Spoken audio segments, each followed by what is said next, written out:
Please subscribe to tree media.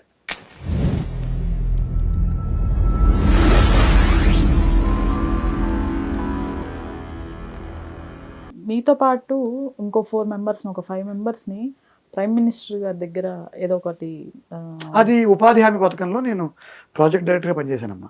ఉపాధి హామీ పథకంలో అంటే ఎలా సార్ ఇప్పుడు ఈ ఉపాధి హామీ పథకం అనేది మీ ఐడియాలజీ కాదు, గవర్నమెంట్ ఆఫ్ ఇండియా ప్రోగ్రామ్ అది. అదేం కాదమ్మా, okay, government of India programme ఇంప్లిమెంటేషన్లో వైజాగ్ జిల్లా దేశంలో నెంబర్ 1 అయ్యాం. అప్పుడు మా కలెక్టర్ గారు శేషాద్రి గారు మేమందరం ప్రధానమంత్రి చేతుల మీదుగా అవార్డు తీసుకున్నాం. ప్రైమ్ మినిస్టర్ గారే ఇచ్చారు అవార్డు మాకు. సో విజ్ఞాన భవన్లో this was on February 12th, 2013. 2013 ఫిబ్రవరి 12వ తారీఖున విజ్ఞాన భవన్లో మా విశాఖపట్నం టీము ప్రైమ్ మినిస్టర్ చేతుల మీదుగా అవార్డు తీసుకున్నాం. సో ఇవన్నీ కూడా గొప్ప గొప్ప అనుభవాలు. ఉద్యోగంలో చాలా పాకెట్స్లో, చాలా ఎపిసోడ్స్లో చాలా మంచి జరిగింది, మంచి చేశాను. నాకు కూడా అంత గుర్తింపు వచ్చింది. కానీ మీరు చేసిన ఎంటైర్ 23 years సర్వీస్లో ఒక మూమెంట్ గుర్తుండిపోతుంది కదా, ఈ సర్వీస్ మళ్ళీ మనం తిరిగి చేయలేము, ది బెస్ట్ అని మీకు బాగా హార్ట్కి టచ్ అయిన మూమెంట్ ఏది సార్? 2010లో వైజాగ్ స్టీల్ ప్లాంట్లో ఒక పెద్ద ఆక్సిజన్ సిలిండర్ బ్లాస్ట్ అయింది. పెద్ద ఆక్సిజన్ సిలిండర్. నేను నా ఫ్రెండ్ మహేశ్వర్ రెడ్డిని ఇన్ఛార్జ్గా పెట్టారు అక్కడ. బ్లాస్ట్ అయితే ఆ రోజు అక్కడ డ్యూటీలో ఉన్నవాళ్ళు 48 మంది. 48 మందిలో ఒక 28 మంది చచ్చిపోయారు, శవాలు పడి ఉన్నాయి. 12 మంది కొనుగుపుడుతూ ఉన్నారు. మిగతా 8 మంది అయితే ఈ 28 శవాలని మీరు గుర్తుపట్టలేరు, ఎవరేంటో తెలియదు. ఎలా ఆ శవాలు ఏంటి, ఎవరివి, అన్నీ కాలిపోయి బొగ్గులో ఉన్నాయి, పుర్రెలు బయటకు వచ్చేసి. అప్పుడు నేను ఒక ఎక్సర్సైజ్ చేశాను. 48 లిస్ట్ తీసుకుని ముందు ఎవరో 8 మంది లేరు. సో ఎవరో 8 మంది ఆబ్సెంట్ అవ్వదు, అదృష్టవంతులు. ఆ 8 మంది ఎవరో ఫస్ట్ కనిపెట్టాం. ఇళ్ళకి ఫోన్ చేయడం, వాళ్ళ ఇంట్లో ఉన్న పాపం మీద ఏమైందని పాపం వాళ్ళు కంగారు పడుతుంటారు. ఇప్పుడు సుబ్బారావు గారు అన్నమాట, లేదంటే ఆఫీస్కి వెళ్ళారు, అయితే అతను కాదు, చనిపోయిన వాళ్ళనే ఉన్నాడు, లేదా ట్రీట్మెంట్లో ఉన్న వాళ్ళనే ఉన్నారు. అలా ముందు 8 మందిని ఎక్స్క్లూడ్ చేసి, తర్వాత ఈ 40 మందిలో 12 మంది ఆఫీసులో ఉన్న హాస్పిటల్లో ఉన్న వాళ్ళ దగ్గరికి వెళ్ళాం. కొనవపురతుల్లో హాస్పిటల్ తీసుకెళ్ళాం. ఆ 12 మందిని ఫస్ట్ ఎవరెవరు అనేది కొంత మాట్లాడే వాళ్ళని వాళ్ళ ఐడెంటిఫికేషన్ తీసుకున్నాం, బతికున్నారు కాబట్టి. సో 12 + 8 20 మంది పోయారు. ఇక్కడ 28 శవాలు పడి ఉన్నాయి. అయితే ఎవరెవరో ఒకటి తెలియదు. ఈ 28 మందిని ముందు మార్చికి తరలించి వాళ్ళ బంధువులను కబురు చేసి ఒక్కొక్కరిని గుర్తుపడ్డాం. రకరకాల ఉంగరం వాళ్ళను మరొకటి ఇలా గుర్తుపెట్టుకుంటూ ఇది మీ అబ్బాయి బాడీ తీసుకెళ్ళండి. వాళ్ళ రోదనలు వినడం. ఆ మార్చికి ఆ రాత్రి అంతా నేనే ఇన్ఛార్జ్. నా friend Maheshwar Reddy, doctors revenue వాళ్ళు ఉన్నారు. బట్ మేజర్ వర్క్ నేను చేశాను. అప్పుడు నాకు ఒక డిప్యూటీ మేనేజర్ ఎవరో స్టీల్ ప్లాంట్ ఉన్నారు, ఇంకా లాస్ట్ బాడీ. 42 ఏళ్ళు ఉంటాయి. వాళ్ళ father is around 83 years old. ఆయన 2 రోజుల నుంచి బయట మార్చిలో తిరుగుతున్నాడు. 2 రోజులు అయిపోయింది, ఇంకా మార్చిలో ఉంది బాడీ లాస్ట్. ఇంకా ఐడెంటిఫికేషన్ పీరియడ్ అయిపోయింది. ఆయన కనిపెట్టకపోయినా ఈ బాడీ సోన్సో వెంకట్రావుది లేదా సుబ్బారావు అని తెలిసిపోయింది మనకి. వాళ్ళ ఫాదరే బయట మిగిలాడు. ఆయన మా అబ్బాయి కాదంటాడు. 84 ఏళ్ళ నుంచి. అంటే హీ కుడ్ టేక్ ఇట్. అప్పుడు ఆయన్ని ఇచ్చి రాజమండ్రి ఆ శవాన్ని పంపించడం లాస్ట్ వర్క్. ఇది నాకు మీ లైఫ్లో చాలామంది మార్చిరి అంటే భయం, వెళ్ళరు ముక్కు వాసనని. నాకు ఆ భయం లేదు. I was in the mortuary for hours together. ఆ బాడీలతో మాట్లాడి, ఆ బాడీలు చూసుకుని, వాళ్ళ ఫ్యామిలీస్తో మాట్లాడి, ఎవరిది వాళ్ళకి అప్పచెప్పి, నెక్స్ట్ డే మధ్యాహ్నం కిరణ్ కుమార్ రెడ్డి గారు ముఖ్యమంత్రి, ఆయన వస్తే కలెక్టర్ గారి ద్వారా ఆయనకు ఒక రిపోర్ట్ ఇచ్చి, సో ఇది ఎవరు పెద్దగా నాకు గుర్తించినట్టు కూడా తెలియదు. నేను పెద్దగా దీన్ని ఎవరు గుర్తించలేదు, నేను గుర్తించాలని కూడా కోరుకోలేదు, ఎవరు గుర్తించాలని కూడా కోరుకోలేదు. చాలా ఇది హార్ట్ టచింగ్గా ఉంటాయి నాకు జాబ్లో. ఉపాధి హామీ పథకంలో నేషనల్ అవార్డు ప్రైమ్ మినిస్టర్ తీసుకోవడం అన్నీ బాగున్నాయి. Hudhud was also another great experience. తర్వాత నేను ఈ ఉమెన్ ఎంపవర్మెంట్లో భాగంగా చాలామంది మహిళలకి భర్తలతో తాగుడు మానిపించామండి. అది కూడా నాకు మనసులో బాగా నాటుకుపోయే అంశం. ఈ మహిళా సంఘాలకి డబ్బు వస్తూ ఉండేది, బట్ నేను రాసేవాడిని. ఒక సర్వే చేయించి ఎంతమంది భర్తలు తాగుతారు, మేల్ మెంబర్స్ ఎంతమంది తాగుబోతులు, సో వాళ్ళతో ఒట్లు పెట్టించడం, తన్నులు తినడం, తిట్లు తినడం, అలా వాళ్ళని తాగుడు మానిపించడం అనే ఒక ప్రక్రియని చాలా ఏళ్ళు చేశాను.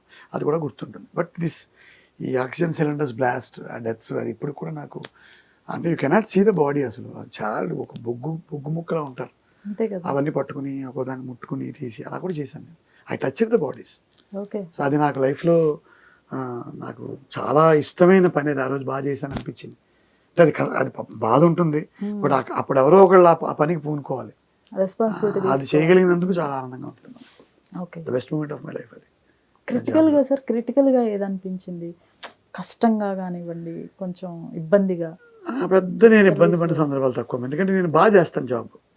చాలా సంక్లిష్టమైన పరిస్థితులు వస్తాయి, ఎలక్షన్స్ ఇబ్బందిగా ఉంటాయి, వరదలు వచ్చినప్పుడు disaster management will be tough task. ఇక్కడ ఫైర్ యాక్సిడెంట్లు అవుతాయి, రిహాబిలిటేషన్ చేయాలి, వరదలు వచ్చి మునిగిపోతున్నా మేము రామంటారు, సముద్రం పొంగుతుంటే ఫిషర్మెన్ బయటికి రారు.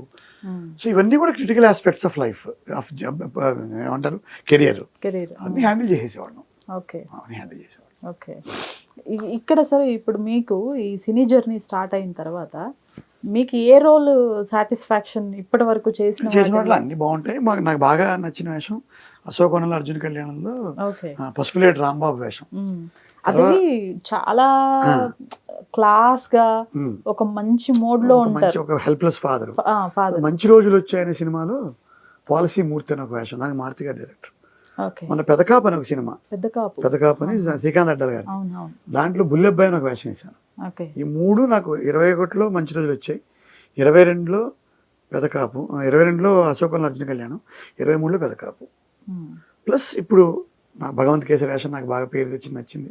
అనిల్ ఇచ్చిన ప్రతి వేషం బాగుంటుంది, చిన్న గమ్మత్తుగా ఉంటాయి. F2 కానీ F3 కానీ అన్ని గమ్మత్తుగా ఉంటాయి. ధమాకాలో రవితేజ్ గారు బాబాయ్ వేషం నాకు ఇష్టం. స్టార్టింగ్ మీ వాయిస్ తోనే కదా, మీ సీన్ తోనే కదా సార్ స్టార్ట్ అయ్యేది ధమాకా? ధమాకా నా వాయిస్ తో మొదలవుతుంది, మీ వాయిస్. గీత గోవిందంలో హీరోయిన్ ఫాదర్ వేషం ఇష్టం. డబ్బింగ్ కూడా మీరే? డబ్బింగ్ కూడా నేను, ఎప్పుడు డబ్బింగ్. గీత గోవిందంలో హీరోయిన్ ఫాదర్, అది కూడా బాగా ఇష్టం నాకు. ఇలా కొన్ని పాటలు గుర్తుంటాయి. బట్ బై అండ్ లార్జ్ ఏంటంటే నేను క్యాజువల్గా యాక్ట్ చేస్తానని ఒక పేరు తెచ్చుకున్నాను, అది సంతోషాన్ని ఇస్తుంది నాకు. మొన్న గేమ్ చేంజర్ రామ్ చరణ్ గారి సినిమాలో యాక్ట్ చేశాను, అప్పుడు శంకర్ గారు కాంప్లిమెంట్ చేశారు, రామ్ చరణ్ గారు కూడా మీలాంటి చదువుకున్న వాళ్ళతో యాక్ట్ చేయడం ఒక ప్రివిలేజ్గా భావిస్తాను అన్నారు. Moments to cherish and remember forever. Okay. మీకు సార్ ఇప్పుడు చేస్తున్న ప్రాజెక్ట్స్ కాకుండా నాకు తెలిసి విలన్ గా చేశారు, క్యారెక్టర్ ఆర్టిస్ట్ గా, నార్మల్ ఫాదర్లు విలన్లు, కన్నింగ్ విలన్ అంటే దయదారుడ్యం ఉండే విలన్ కాదు, అదొక కన్నింగ్ నూతన ప్రసాద్ గారు లాగా చిన్న కన్నింగ్నెస్ ఉండే విలన్ వేషాలు వస్తున్నాయి. ఎమోషనల్ ఫాదర్స్ వస్తున్నాయి అశోకవనం తర్వాత. మన రాజ్ తరుణ్ గారు హీరో, మారుతి గారు ప్రొడక్షన్ నిర్మాణ సారథ్యంలో సినిమా వస్తుంది. దాంట్లో నిజంగా మళ్ళీ ఒక డాటర్ ఫాదర్ రిలేషన్ చాలా మంచి వేషం చేయించారు. అలాగే ధూమ్ ధామ్ అని ఒక సినిమాలో వెన్నెల కిషోర్ గారితో రామ్ కుమార్ గారు మా వైజాగ్ అని ప్రొడ్యూసర్, వాళ్ళ అబ్బాయి హీరో. అందరూ మొత్తం సినిమా ఇండస్ట్రీలో అందరూ కమెడియన్స్ అంతా ఉన్నాం. నాకు వెన్నెల కిషోర్ గారికి ఒక ట్రాక్ పెట్టారు, అది కూడా బాగా ఆనందాన్ని ఇచ్చింది. గీతాంజలి 2లో కంప్లీట్ కమెడియన్, అది ఆనందాన్ని ఇచ్చింది. గీతా ఆర్ట్స్ లో అంజీ అనే డైరెక్టర్, గీతా ఆర్ట్స్ బన్నీవాస్ గారు ప్రొడ్యూసర్, జూనియర్ ఎన్టీఆర్ గారు బావమరిది హీరో, అందులో కూడా full length comedy. So comedian, cunning villain, emotional father ఇలా వస్తున్నాయి, ఇవి బాగుంటున్నాయి. ఓకే, అంటే ఆల్మోస్ట్ ప్రతిదీ చేసుకుంటూ అన్ని జోనర్లు టచ్ చేస్తున్నానమ్మా. కానీ ఇండస్ట్రీలో ఒకరికి ఏదైనా, ఇప్పుడు ఒక డాక్టరు, ఒక పొలిటీషియన్ అయితే వాళ్ళని అలానే చూస్తారు అదే ఇమేజ్ లో, బట్ మీ పైన ఇమేజ్ ఏం పడలేదు. లేదు, నాకు అదృష్టం, మీకు ఓ జడ్జో లాయర్ అలా కాకుండా అన్ని రకాల వేశారు. పక్కా కమర్షియల్ ఒక లాయర్ వేశాను, కానీ అది టిపికల్ గా రెగ్యులర్ గా ఉండే లాయర్ వచ్చిన కామెడీ లాయర్, చాలా చిత్రంగా ఉంటుంది. నాకు గోపిచంద్ గారి కాంబినేషన్, నాకు రావు రమేష్ గారి కాంబినేషన్, సో అలా దొరుకుతున్నాయి. సో చిన్న ఫన్ టైమింగ్ ఉంటుంది నాలో, అది కూడా ఇప్పుడు కొంచెం డైరెక్టర్లు గుర్తిస్తున్నారు. That's also giving me happiness. Okay. మీకు సరే ఇంతమంది డైరెక్టర్స్తో నాకు తెలిసి మంచి మంచి ప్రొడక్షన్ హౌస్తో మంచి రిలేషన్ మెయింటైన్ చేస్తూ వస్తున్నారు. మీకు పర్సనల్గా ఏ డైరెక్టర్ పైన అంటే కొన్ని టెక్నికల్ వాల్యూస్ కొన్ని మీకు పర్సనల్గా నచ్చుంటాయి, వాళ్ళ హార్డ్ వర్క్స్ కానీ ప్రతి ఒక్కళ్ళకి ఉంటుంది, బట్ మీకు బాగా నచ్చిన పర్సన్ అంటే ఎవరు చెప్తారు? అలా అంటే అలా చెప్పండి, అందరూ. మారుతి గారితో మొదలైన ప్రయాణం, కళ్యాణ్ కృష్ణ గారు, అంటే నేను చెప్పాను మన ఎవరి క్యాజువల్ యాక్టింగ్ ఎలా వచ్చిందని, నా మొదటి గురువులు అలాంటి వాళ్ళు. కళ్యాణ్ కృష్ణ గారు, మారుతి గారు, తర్వాత నాకు పరశురామ్ గారు, అనిల్ రావుపూడి, ఇంద్రగంటి మోహన్ కృష్ణ, మా సుబ్రహ్మణ్యపురం కుర్రాడు సంతోష్ జాగర్లపూడి. సో నేను మన అశోకవనం అబ్బాయి రవి కిరణ్ కోలా, వీళ్ళందరూ కూడా న్యాచురల్ స్టైల్. కొత్త కుర్రాలు యంగ్స్టర్స్ కదమ్మా, వాళ్ళు ఇప్పుడు పాతకాల ఎస్వి రంగారావు గారి స్టైల్ ఇప్పుడు అక్కర్లేదు ఎవరికి. ఎంత క్యాజువల్గా, ఎంత మనం దాని లెస్ డ్రమాటిక్ అయితే అంత పేరు వస్తుంది. సో నాకు అందరూ ఇష్టం వ్యక్తిగతంగా వీళ్ళు, బట్ మొదటి నుంచి వచ్చిన ఈ 5-6 మంది నాకు ఇప్పుడు క్లోజ్ టు మై హార్ట్. మొదటి ఆది గురువు అంటే మారుతి గారు ఫస్ట్, తర్వాత దాన్ని డెవలప్ చేసింది అనిల్ రావుపూడి గారు, ఇంద్రగంటి గారు, విఎన్ ఆదిత్య గారు, ఇట్లా ఆ పరశురామ్ గారు, ఇలా వెళ్తూ ఉంటుంది. సో అందరిలో ఒక్కొక్క ప్రత్యేకత ఉంటుంది, మనం నేర్చుకుంటూ వెళ్ళడమే. ఓకే. అందరూ ఇష్టమమ్మా. మీరు సార్ ఈ మూవీస్ చేస్తున్న టైంలో బాగా ఎక్కడైనా ఇబ్బంది పడటం కానివ్వండి, అరే మనం అనవసరంగా ఇటు వచ్చేసామే, అట్లే ఉండదు. బట్ అలా ఒక రోజు ఎప్పుడైనా? ఒక డైరెక్టర్ చిన్న వేషం, అది ఎందుకు వెళ్ళానో కూడా తెలియదు, ఓకే. చిన్న వేషం. ఆ రోజు ఆయనతో చిన్న రిటైర్డ్ రైల్వే ఎంప్లాయ్ వేషం. మ్మ్. ఏదో పెద్ద డైలాగ్ ఉంది, ఆయన ఎంతసేపుకి ఇష్టపడ్డు మీకు రాదులేండి ఆ టైప్లో మాట్లాడాడు ఒక రోజు. అంటే ఎందుకు వచ్చి అప్పటికే నా వకీల్ సాబ్ కూడా అయిపోయింది. అంటే పవన్ కళ్యాణ్ గారితో ఇంటర్వ్యూల్ బ్యాంక్ యాక్ట్ చేసేసి ఓ చిన్న దర్శకుడు, చిన్న నటుడు, చిన్న హీరో, ఓ చిన్న ప్రయత్నం, అందులో నన్ను మరీ చిన్నగా డీల్ చేశారు. ఆ రోజు కొంచెం బాధ అనిపించింది, కానీ అవి పోయాయి వెంటనే, ఇమీడియట్గా వెంటనే నెక్స్ట్ మూవింగ్ ఆన్. మైండ్ లాజ్ నాకు సినిమా ఇండస్ట్రీ ఎప్పుడు చేదు అనుభవాలు నేను మిగల్చలేదు. ఓకే. అన్ని మంచి మెమరీస్ వెనక్కి తిరిగి చూసుకుంటే అంత మంచి